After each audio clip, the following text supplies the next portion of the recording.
Hello, everyone, and welcome back to the Football House. I'm Sam Basil, joined alongside Cole Hughes and Jake Zimmer. And guys, we're here for week 13 of the college football season in 2025. We are just a couple weeks away from the final unveiling of the college football playoff bracket, and there's still a lot of ground to cover for a lot of teams around the country. So, guys, first off, I want to kind of get into it. Very tight in a lot of these power conference races. There's still a lot of conference championship games that are still unsettled, and a big result that is going to affect those conference championship games was last week's game of the week between Alabama and Oklahoma. Oklahoma came into Tuscaloosa and stunned the Crimson Tide with a 23-21 victory. We knew this Oklahoma team was good. We knew this Alabama team wasn't perfect, but we still had Alabama 4 for 4 in all of our cards covering the spread. So either of you guys, what went wrong for Bama here? Yeah, I think Oklahoma's defense showed up. I have them on my card this week, and I'll get more into it. But their defense balled out and were able to, not allow the Tide to, put up touchdowns, and they kept it close and were able to pull it out. So I think defense is what ultimately won them that game. Yeah, for sure. Yeah, I think it's less of, I guess, sure, Simpson getting pick sixth earlier in the game did not help. But yeah, I think what this proves more than anything is Oklahoma's legit. They're really good. I swallowed my words with John Mateer last week. I actually didn't think he had an exceptional game against Alabama, but this spoils my card for them later. But he just seemed to be making big plays when they mattered, right? He had a rushing touchdown. He got creative. He didn't do anything like super special, but Oklahoma's defense really showed up, I'd say. And that's crazy to think that, Bama kind of went on this arc and now they're back on the outside looking into the SEC. Yeah, it's funny too, because we normally think of Oklahoma as a high-powered offensive team, right? And they've had their moments this year, but this year I think especially since Brent Venables has taken over, he's a defensive guy, right? Historically, but this is the first year I think where their defense has really balled out and been the topic of discussion. So just an interesting kind of dynamic there in Norman. Yeah, absolutely. And, talking about playoff implications, both teams well alive in the hunt for an at-large spot. Oklahoma, obviously, this game, I don't want to say it didn't matter for them, but, I mean, this was a good win for them. They're 4-2 now in SEC play. So right now they're pretty much out of the conversation for a spot in the SEC title game. But now this really puts Alabama on their heels because now they are 6-1. They're behind Ole Miss, who are also 6-1. Georgia, who are 7-1, who obviously if Alabama finishes tied with an SEC record, they'll probably get the advantage over Georgia because they beat Georgia. And then Texas A&M remains the only undefeated team both in SEC play and in overall play in the conference at 7-0. So right now it's pretty much the Aggies and then everybody else.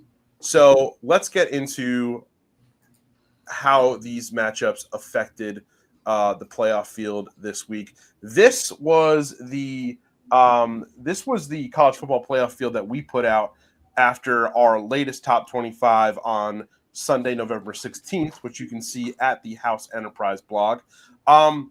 Obviously, based on a lot of the results that went down, Ohio State still on top. Indiana moving up after Texas A&M's win, even though they had to come from a pretty tough margin down 30-3 to eke out a 31-30 win. So they kind of moved down one spot, but they're still in the bye, so they're looking pretty good. Oklahoma obviously moving up, Notre Dame staying put, Ole Miss in the top 5, and JMU, it's important to note, we put JMU as our group of 5 representative down there at the 12 seed. Miami also notably getting the 11 seed, only getting that as the best team in the ACC. So important to note they are out of the actual top 12, but are getting it as a result of being the best team in the ACC. And when you look at the actual college football playoff committee field that was put out last night, we were pretty darn close. Our top 4 is the same. Our bubble, I thought it was pretty interesting, is exactly the same with BYU, Utah, and Vanderbilt, respectively, kind of being the first three teams on the outside looking in. But they differed majorly from us by having Tulane as the Group of Five representative rather than James Madison. James Madison and Tulane were both in our top 25. Tulane was the only team in the top 25 in the Group of Five for the College Football Playoff Committee. So for you guys, what do you think the committee is looking at with Tulane and putting them over James Madison that we might not be seeing? I think they just value the American more than the Sun Belt, right? I think there's just some bias there, but I do think that there's an opportunity for JMU to be that Group of Five representative. Depending on how things, happen over the next couple of weeks here, but as it stands right now, they've been favoring Tulane over JMU. I just think it's the conference that they're in, to be honest. Yeah, you look at the American right now. At the top, you've got Navy, Tulane, North Texas, East Carolina, South Florida, and Memphis. And I think 4 of those teams have been ranked, if not 5. Maybe Navy. Was Navy ranked this year very briefly? I think they might have snuck in, possibly. I'm getting my wires crossed here, potentially. But, that's, to me, that stands out much more than, it's in the Sun Belt, it's James Madison, and then take your pick of Old Dominion or Southern Miss after that, right? I don't think any of those are. I don't think any of those programs, unless they really went out, are really on the precipice of success there. So it just goes to show it's a pretty strong American this year. I'd say it's the strongest it's been post merger after they kind of broke up, or post breakup, I guess, when they kind of divvied and gave everybody back to where they belong, like sending UConn back to the Big East. I just think it's a really strong American this year. Yeah, the Americans' flirtation with being a power conference is definitely over. But it was very interesting in the 2010s. There were some very interesting combinations. Before we get into our picks, I wanted to point out that if you're watching this on YouTube, you might notice that you're also able to watch this both in landscape and portrait mode. Some great features from our partners at StreamYard. So really great for us. And it looks like we're getting a lot of new viewers, including Anthony, who has left a comment, booty shake. So thank you very much, Anthony. We really appreciate that. Let's get into our cards for the week. Starting off with Jake. I got to say, everyone had a really good week. Everyone has, I think for the first time all season, has put up a winning record in week 12. So let's keep it rolling. Jake, we're starting off with you. You had a pretty solid week.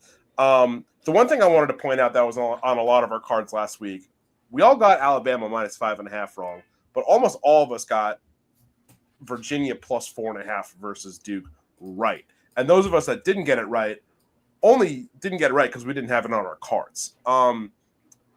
Question for you guys. What were the books thinking by making Virginia the road dogs against the Blue Devils? I don't know. I guess it was just not. Did they value? The only thing I can think of is they just valued, that UConn Duke game less than they should have. Right. It turns out, with the benefit of hindsight, UConn's a decent team this year. They're pretty good, right? Duke went on to I don't know. I've been baffled by this, right? I think Virginia has got a good defense and held them, right? I don't want to spoil my pick for Duke later, but I feel like Duke favors the high scoring games, right? Whereas Virginia has been really, really good defensively this year too. So that's where I think things just got out of hand. So, well, I think part of it too was the week prior to Virginia and Duke playing, Virginia lost to Wake, right? That's right. Yeah. So I think that had a big part in it. But Duke's been up and down all year, so I was surprised that they were favored. They were also at home, right? So it makes sense, but Virginia came out and just slapped them around. Yeah, absolutely. So let's get into your card for Week 13 and give us your regular picks, your locks, and then hold off on your game of the week. All right, let's do it. James Madison, a lot of talk about them. They're top 15 in the nation in defensive and offensive categories this year, right? We knew they were good. I don't think we really understand. I truly did not understand how good they were until I looked at the stats this year. I did not follow a lot of JMU football. Alonzo Barrett is playing his best ball at quarterback right now, and Washington State has been pretty terrible. So I think this is an easy two touchdown cover for James Madison. Going on to Tulane and Temple. Tulane's another interesting one, right? We talk about the American and kind of where they will end up.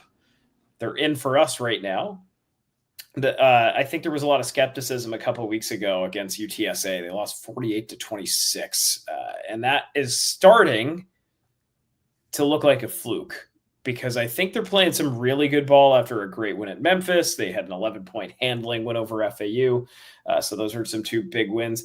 What I love about Tulane the most is they're not just anchored by one stud receiver. They've got several guys who they feed consistently. 10 unique guys have at least one touchdown this year, right? Nobody has over 500 yards. That to me is really good. It's a deep team. They've got a lot of options. They can throw a lot of junk at you in the offensive playbook. So I think even though this is at the hostile Lincoln Financial Field in Philadelphia, I think they get it done against Temple. I think that's good for 7.5 points. BYU, I've been picking BYU. I think this is the third or fourth straight week for me. I came in here and said TCU. I think it was -3 or something like that. That was not enough. And I don't want to toot my own horn here, but 44-13 final. I think I had some sort of merit in saying that with hindsight. But look, covered machine. I think we have pretty even offenses here, which is interesting. This is actually a big game. Cincinnati on the heels of 2 straight losses. They're stumbling in here, so this is a really good time for BYU to face Cincinnati.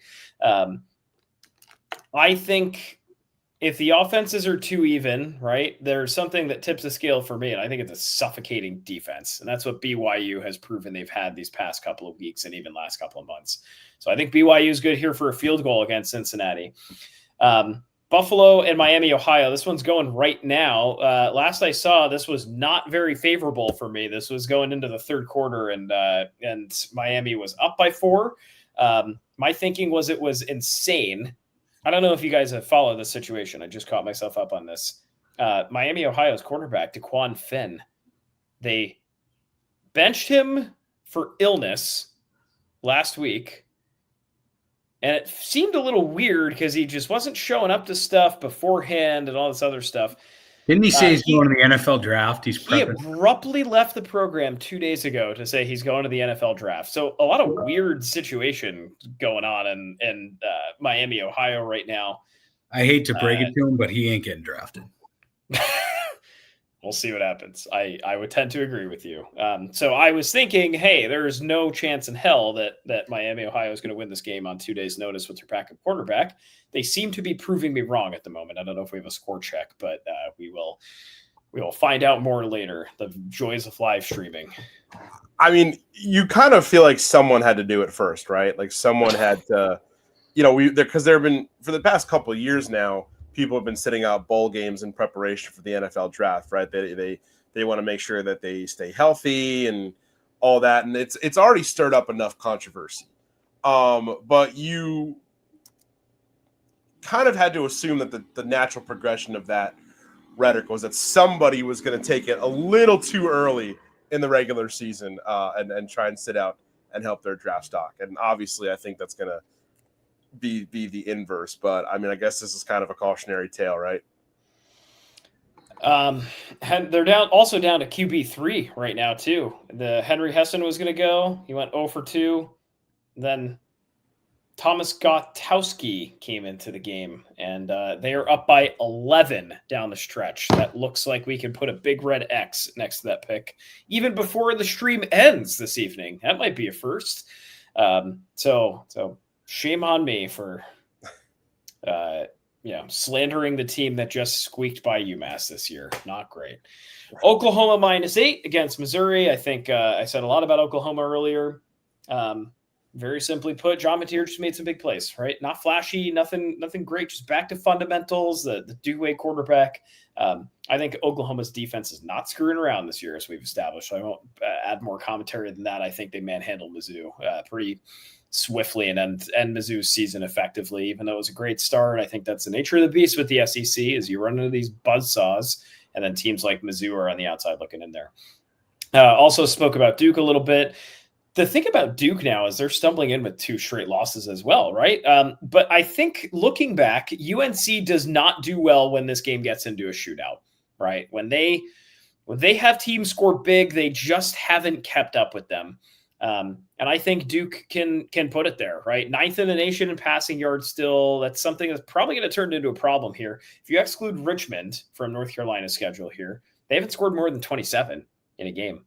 All right, they took Syracuse, kind of to the woodshed, 27-10, but they've been largely a defensive team. And I think just with how potent Duke's offense is, it's going to be, this has a shootout all over it to me. And I think if it gets there, they're done for, to be quite frank. The home field advantage means close to nothing in these games because Duke is, mere miles down the street. So, even though it's a hostile UNC environment, I still think Duke goes in there, gets it done, turns it around a little bit.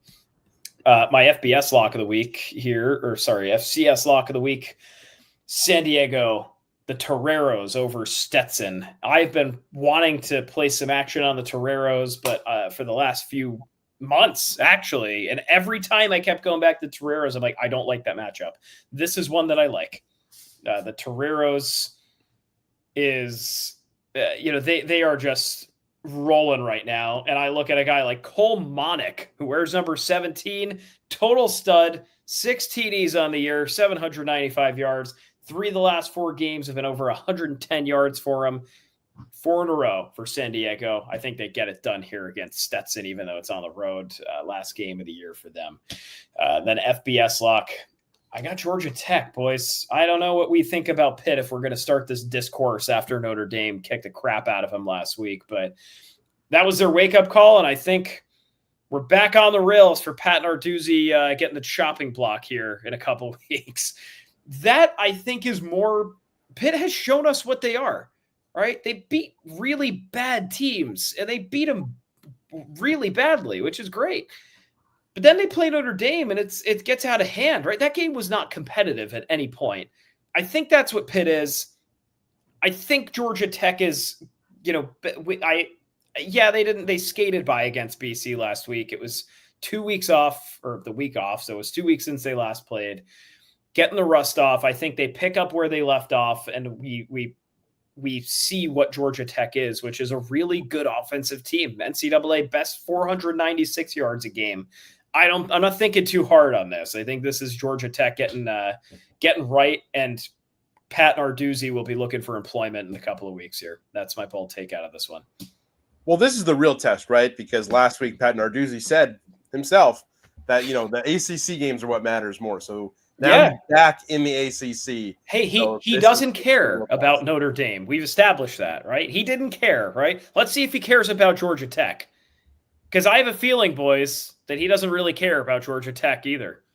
I really do. I'm sure he maybe wants to care, right? But I think we know what Pitt is right now, and I don't think they're that good. That's just my take. And again, like we talked about that quote last week with Coach Narduzzi, and I think there's definitely a strong argument to be made that the current nature of college football and the way that getting into the playoff works now kind of gives more credit to his comment than people want to give, like in a way he is right. For a team like Pitt, the most important games right now are the ACC games. But now that he said that, the pressure's on. Now you're playing in the ACC, you got to go. I will say this though. I mean, you look at Georgia Tech, right? They started out great. They were, atop the ACC. We've been talking about them all year, but a couple of weeks ago, they lose to North Carolina State, right? They get their first loss. And then last week, they barely got by BC, which BC is not a good team this year, as we know, right? So they've been struggling a little bit. So I think it's there for Pitt if they want it, right? I don't think it would be crazy if Pitt somehow beats Georgia Tech just because they've been struggling. But even if they beat Georgia Tech, then they got to go play Miami. So the rest of their season, it's a tough uphill climb. Yeah, it's a huge uphill battle for the Panthers. Cole, you're in second place. You had a fantastic week. Look 12. at that. That's a lot of green. Was the game of the week, Oh, which we all got wrong. And again, look, that Virginia plus 4.5. That's the gift that keeps on giving for all of us. I really like that UConn minus 7.5 pick. That worked out very well for you. Sacred Heart keeps rolling. And let's see what you got cooking in week 13. That's our standings. Now let's see what you got cooking in week 13. All right, so I got Southern Miss. They're at South Alabama this week, 1.5. Look, Southern Miss last week coming off a tough loss against Texas State. They got their asses handed to them, quite frankly, 41-14. So how do they bounce back from that? They didn't have their starting quarterback, Braylon Braxton, who's been pretty solid for them this year. This week, it's going to come down to whether he plays or not. They haven't really said one way or the other. I think that makes a huge difference in this game because he's a much better option than their backup, Landry Liddy. So hopefully he gets to start and, he'll be able to play there. But, this Southern Miss team, we talked about the group of five, right? And James Madison kind of not getting respect out of the Sun Belt. Southern Miss is that other team right there in the Western division within the Sun Belt. They're trying to get to that championship game against JMU. So they need this win. They're currently 5-1 in the conference. They're trying to fight off Arkansas State and Troy, I believe, that are both 4-2. They have Troy next week to finish up their regular season. So this is a big game for them. They pretty much have to win out to get into that conference championship against JMU. So this is big. Look, Southern Miss last year, 1-11. They're 7-3 this year. That's a huge turnaround for 1 year. You got to give credit to their head coach, Charles Huff. He came over from Marshall. He was there for a couple of years, did a good job with Marshall, Thundering Herd, and now he's in Southern Miss. So all props to them. I'm taking Southern Miss minus 1.5. I got ECU minus 2.5 against the UTSA Roadrunners. They're on the road at the Alamo Dome. Got them 2.5. They're on a sneaky 4-game win streak, the ECU Pirates. They had a huge win against Memphis last week. Memphis has been a pretty solid team all year. They kind of have, plateaued over the last couple of weeks, but still a big win if you're ECU looking at that. They're in the mix for the American too. They're not out of the conference championship game as well. They're 5-1 right now. They're 4th in the conference. You got Navy ahead of them. You got North Texas. You got Tulane. And look, if you look at their these other teams that they're going up against, Navy's at Memphis this week, right? So that's not a guaranteed win for Navy. And then they have to go play Army-Navy, and you never know what happens in that game, right? So Navy's not a lock in the American. North Texas, they're at Rice this week, and then they have Temple. And then Tulane is at Temple this week and then has a Charlotte team the last week of the season. So, they need some help, the Pirates, but the opportunity's there. They got to take care of business this week against UTSA. They got the 14th ranked total offense in the entire country. They're averaging 466 yards per game. The UTSA defense, it's kind of been subpar this year. They've allowed 39 total touchdowns over 10 games. So I like the Pirates here to get the win on the road. Illinois, Wisconsin. Illinois is going to Camp Randall, play the Badgers, who have also struggled a ton this year. I got to say, Illinois, their defense the last 2 weeks, they've looked as best as they have all year. Their last 2 games, they only let up 13 points against Rutgers, 6 points against Maryland Terps.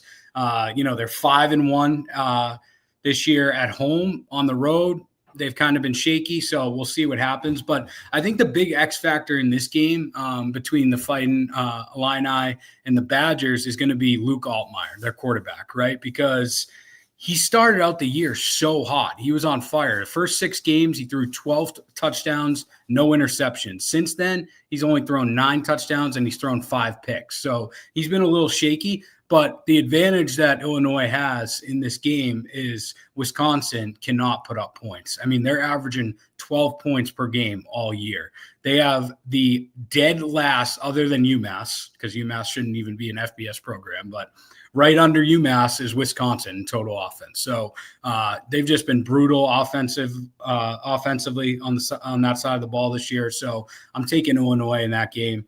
Iowa State, Kansas. This one was kind of a tough one, but I'm going to take a gamble and take the Cyclones here. They got back on track a couple weeks ago. They beat TCU in a close game, but before then they lost 4 straight.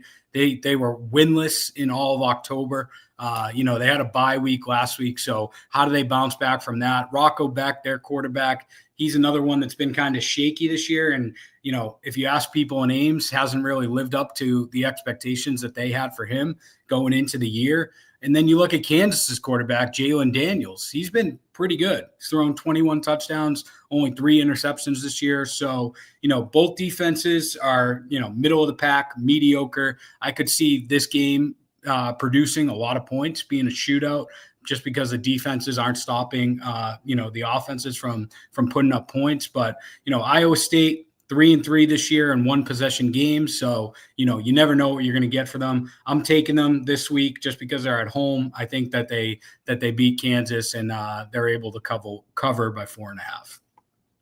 Oklahoma and Mizzou, Jake talked a lot about this. We talked about it at the beginning of the show. Huge win last week for Oklahoma against Bama. The week before, they beat Tennessee, both on the road. They went into both, Neyland Stadium and Bryant-Denny, 2 very difficult places to play, and they got wins, right?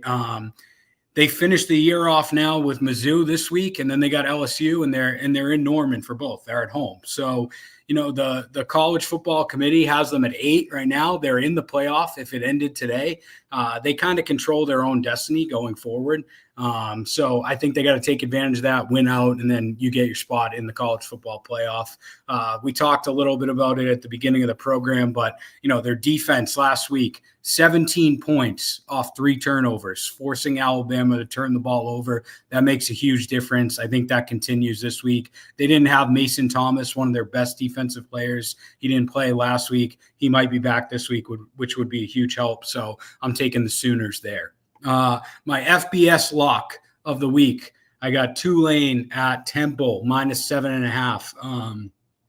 We also mentioned this earlier. Tulane's in the mix right now. They're not only fighting for a spot in the American to get in that conference championship game, but they're also trying to hold on to that group of 5 auto bid right now that the college football committee is saying that they're the team, right? So they got to show out these last couple of weeks. They got to take care of business if they want to keep that auto bid spot.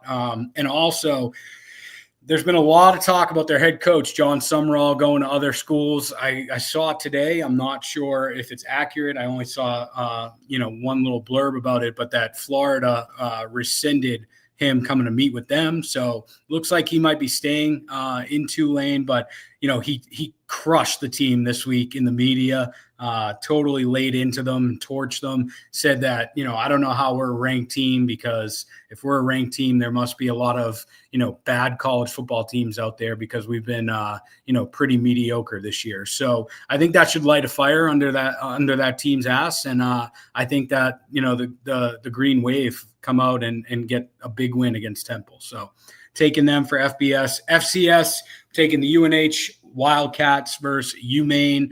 UNH, they're on a 4-game win streak. They've been hot.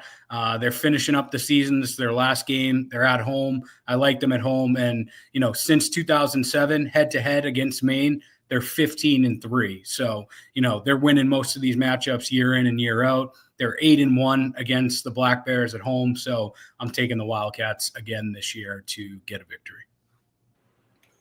Love it. One thing I noticed about your card, Southern Miss versus South Alabama. I did some quick research. Those schools are separated by like a 2-hour drive, right? Yeah. They're in the same conference. South Alabama leads the series all time, 5-0. They've only been playing each other since like 2020. But, Southern Miss, South Alabama, you're so close. You're in the same conference. I feel like that's a ripe opportunity for a rivalry trophy, which we love on the Football House, and there isn't one, and that just makes me a little sad. So I think we should take some time. If Southern Miss kind of breaks this losing streak, we should take some time in the offseason and work on a rivalry trophy for those two teams, because that would be very fun. Tondo's card, he had a pretty solid week. He's itching to get back over 500. He also, again, took advantage of that. Virginia plus 4.5 versus Duke. Louisville minus 2.5 versus Clemson. I kind of wanted to talk about that for a second. Clemson came away with the 1-point victory. Louisville kind of out of the picture now for the ACC, probably out of the picture for the playoff. What went wrong for the Cardinals against the Tigers? Yeah, I just thought they couldn't do anything offensively, right? And it was a little too late for what they were able to do. They had a terrible fourth quarter. They couldn't get anything on the board. They let up a key touchdown to Clemson late. Let's see what Miller Moss did here. I want to get his full stats, but I don't think he had a tremendous game. Yeah, 19 for 27, 212. He ran for a touchdown, but wasn't really able to get much over the air. Relied a lot on the run game there, and Kewan Brown was basically a one-man show. I just thought their defense could make a big stop too, right? Like that's all they had to do is keep Clemson at bay and, hold them to a field goal, make them fight for everything. Clemson has shown they're not really, that great of a comeback team this year, and they shut everybody up. It was a bit disappointing for Louisville. I thought that would be cake. That was on my card as well. Yeah, and they were at home. They should have won that game, like you were saying, Jake. I mean, they were leading going into the fourth quarter. They really couldn't stop the run game. Adam Randall, Clemson's running back, he ran for over 100 yards on 15 carries, 2 touchdowns on the ground. So it was a prime opportunity for Louisville to take care of business with a struggling Clemson team this year, and they just couldn't do it. So, and let's get into Tondo's card for this week. He's got Tulane minus 7.5 versus Temple, Nebraska plus 8 versus Penn State, Tennessee minus 4.5 versus Florida, Arizona State minus 7.5 versus Colorado, BYU minus 2.5 versus Cincinnati, Air Force plus 3.5 versus New Mexico. His FCS lock is Harvard moneyline versus Yale. Very important game. I'll get into that in a second. And his FBS lock is UNLV minus 2.5 versus Hawaii. Harvard versus Yale, very important. Not only is there an Ivy League championship on the line, but for the first time, a spot in the FCS playoffs are on the line.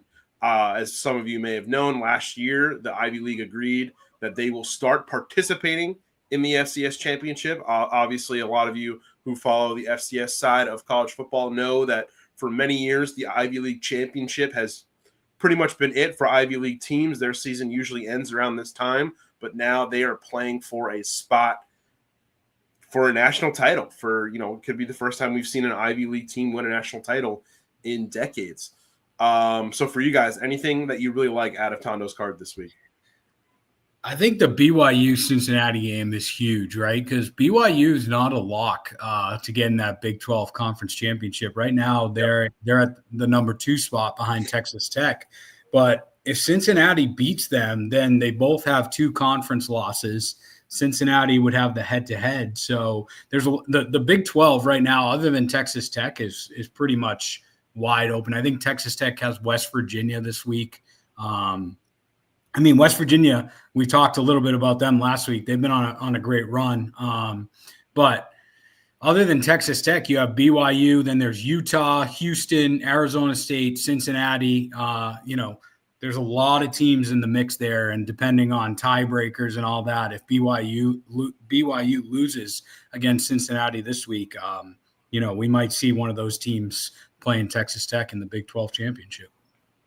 Love it. All right, let's get into my card. And guys, I had a winning week. So yes, please clap it up. If you're watching right now in the comments, please clap it up for me. One more time, give a booty shake for me. Yeah.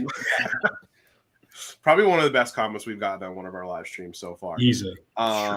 Thank you, Vertical Video from StreamYard. Obviously, I took advantage of Virginia plus 4.5. We're not going to get into that again. Louisville gave me trouble. USF gave me trouble. Navy coming out on top and effectively knocking USF out of the college football playoff picture. But let's get into my card for this week. Not going to, retread a lot of ground here. Georgia Tech minus 2.5 versus Pitt. Tennessee minus 4.5 versus Florida. BYU minus 2.5 versus Cincinnati. UConn minus 7.5. Harvard money line versus Yale. I'm including 2 FCS cards because 2 FCS games on my card this week because I think there's another game that's very important. And first, I've got Harvard money line versus Yale. I think they'll take the Ivy League championship and represent the Ivy in the FCS playoffs. Then I've got Jacksonville State money line versus FIU.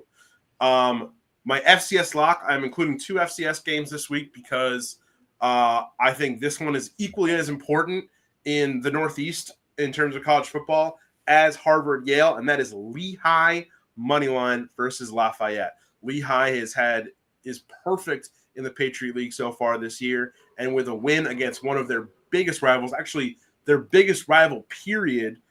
For those of you who are not familiar with this rivalry, it is super heated, and that's the thing I love about stuff like this, where it's like this Rand Crusader Cup.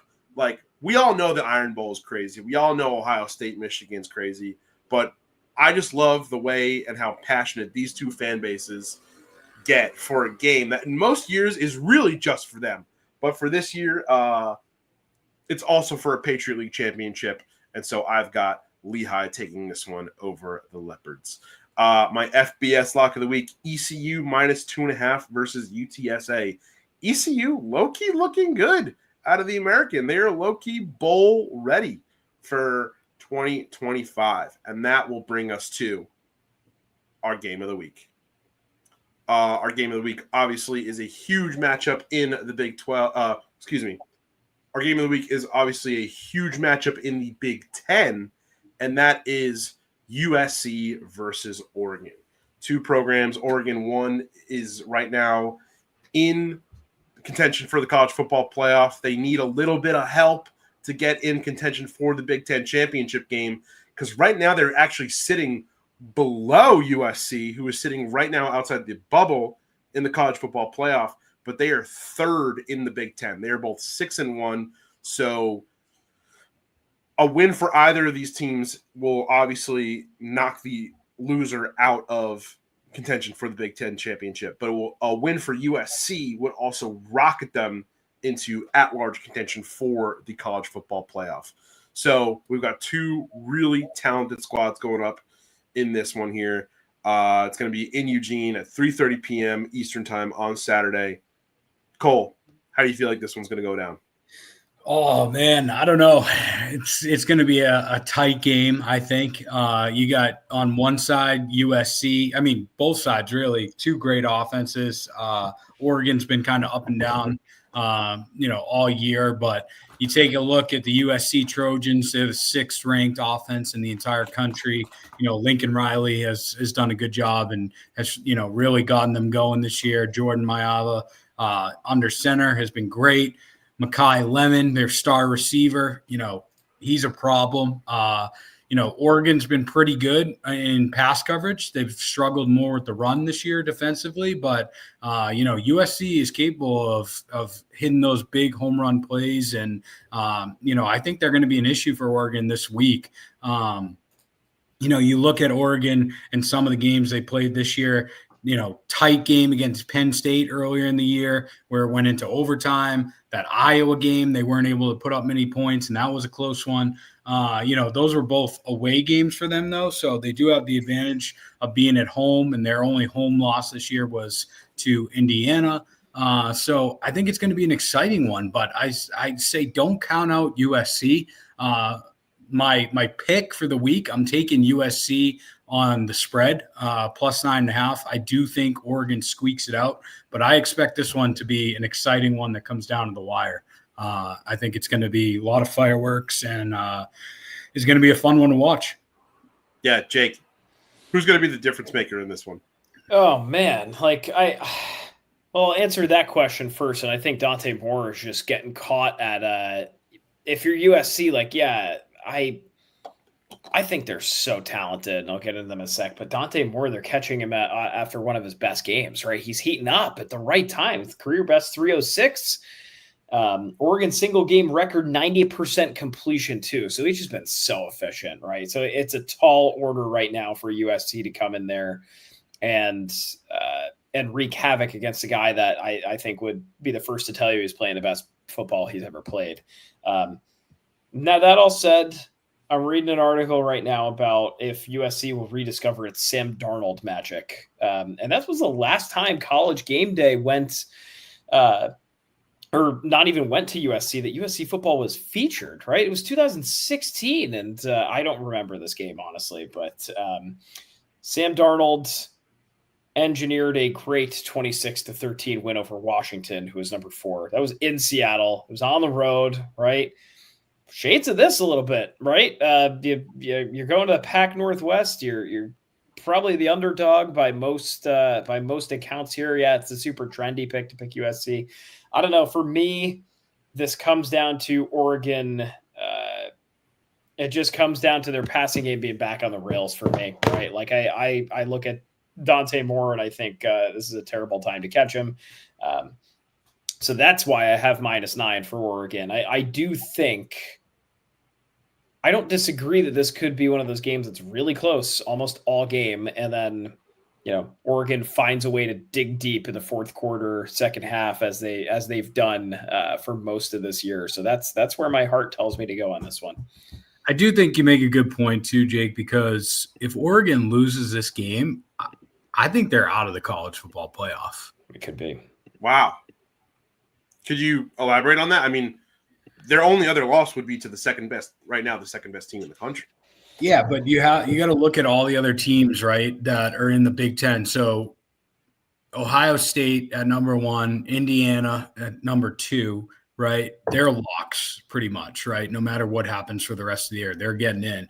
If Oregon loses to USC then could potentially in some way, they could get to the Big Ten championship, right? And if that happens, you'd have to get help from Michigan. But if USC beats Oregon on the road and then somehow ends up their way into the Big Ten championship and just wins out for the rest of the year, like USC's getting in the playoff. You can't deny them at that point. And then there's that whole other topic, right? In order for that to happen, USC to get into the Big Ten championship, you got Michigan and Ohio State in the game at the end of the year. Michigan would have to win that game, right? And if Michigan beats Ohio State, they have an argument as well. I mean, they only have 2 losses, and they would have beaten the number 1 undisputed all year, number 1 team in the entire country, right? And then you have a conversation, do we put in 4 teams from the Big Ten? Do you put in USC and Michigan in addition to Indiana and Ohio State? Yeah. It gets a little tricky there. And then I think if you have those 4 teams in that scenario, I think Oregon is the odd man out. Love that. I mean, a lot has to happen for that to come to fruition, but I think it is possible. Yeah, and I just think the SEC is too good right now for a 4-team Big Ten, unfortunately. I think we're pretty close to getting – Well, I think it depends what happens. I mean, if Bama loses to Auburn in the Iron Bowl, then maybe not, right? But if they take care of business, then, yeah, the SEC's going to have probably 5 teams in. You're looking at Georgia, Ole Miss, A&M, Bama, and Oklahoma. Yeah. So, I mean, it depends what happens in these other conferences as well with the Big Ten. I would say right now, heading into this week, USC and Michigan, in my opinion, they're still in contention. Love it. For the record, I've got USC plus 9.5 versus Oregon. I wanted to double up and take Oregon money line. So, I guess I can flirt with that. I don't have that on my card, but I'm feeling it. And Tondo is feeling USC plus 9.5 versus Oregon. And he also put Oregon explicitly money line on his card. So that's our game of the week. Huge implications for the Big Ten, huge implications for the playoff. USC becoming the perfect late season spoiler in the national picture and in the Big Ten. So, guys, as we wrap up, any more games on this Week 13 slate that you feel like are worth checking out? I mean, we talked a little bit about it, but Georgia Tech and Pittsburgh, that's huge. That's going to have implications in the ACC. Virginia still hanging around. I mean, right now, Miami, they have Miami in the playoff. I don't see how Miami is a playoff team. They're probably not even going to play in the ACC championship. I don't see how you put Miami in, whoever wins the ACC, put Miami in over them. But I don't know. We'll see. Big 12, wide open. Texas Tech, BYU, like we said. So there's still a lot of football to be ironed out. And I think that the bracket that came out this week of these 12 teams that are currently in it, that could look a lot different between now and the first round of the college football playoff. Actually, before we go, can we pull up the bracket one more time? Because I totally agree. I think a lot of things – this bracket is subject to a lot of change over the next 2 weeks. Which teams do you feel like are you super comfortable saying are definitely in? Ohio State, Indiana, Georgia, A&M, Ole Miss. And Ole Miss? Yeah. Yeah. That's a I mean, probably I'm with that. And probably Notre Dame at this point too, I would say, because who does Notre Dame have? Do they play UCLA this week? They have who does Notre Dame have? They have Syracuse, so that's one they got to take care of, you know? Yeah.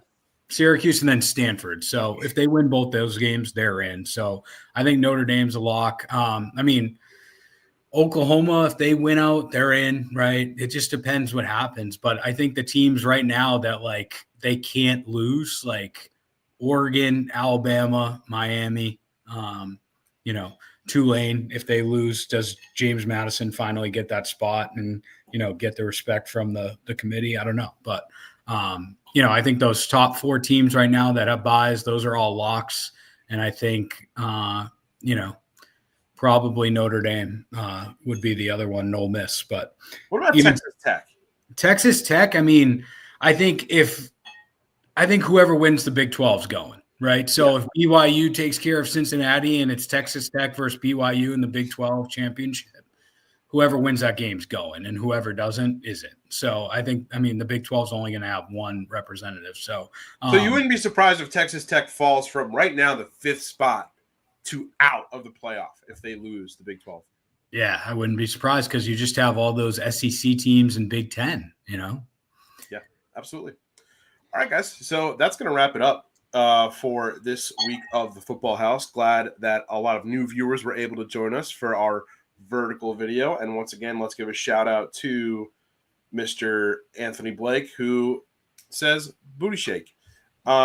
Make sure you keep following us on the socials that you see below if you're watching in landscape, above if you're watching in portrait mode.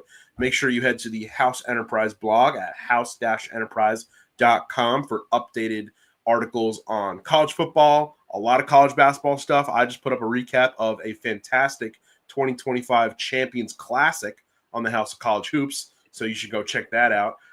We've got a huge lineup of sports coming up for Thanksgiving. We've got NFL, obviously we're going to be talking about. We've got Feast Week for college basketball, and then next week's Football House is going to be fantastic because it is rivalry week. There's a lot of as good as the games that we have on our cards are. I feel like it was kind of tough making this week's card because there are a couple stinkers. A lot of teams, especially in the SEC, are getting ready for some big games next week. Obviously, Texas A&M is playing Samford this week, so I don't want to throw that in there. But until then, for Cole Hughes, Jake Zimmer, I'm Sam Basil. This has been the Football House, and we'll see you guys next time.